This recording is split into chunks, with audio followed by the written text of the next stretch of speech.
સરદાર સરોવર નર્મદા ડેમમાં છલકાયો છે। સીએમ ભૂપેન્દ્ર પટેલે કેવડિયા પહોંચી નર્મદાની પૂજા અર્ચના કરી નવા નીરના વધામણા કર્યા। આ સિઝનમાં પ્રથમ વખત ડેમ પૂરેપૂરો ભરાયો। ડેમની જે જળ સપાટી છે 129.68 મીટરને પાર પહોંચી, જે તેની મહત્તમ સપાટી છે।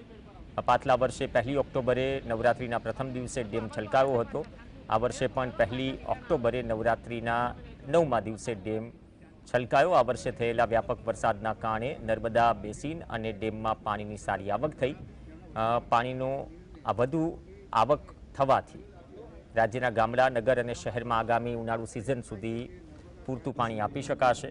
પાણીની તંગીનો સામનો નહીં કરવો પડે અને નર્મદા કમાન્ડ વિસ્તારના બધા જ ગામના ખેડૂતોને રવિ પાકની સિંચાઈ માટે નર્મદાનું પૂરતું પાણી મળી રહેશે।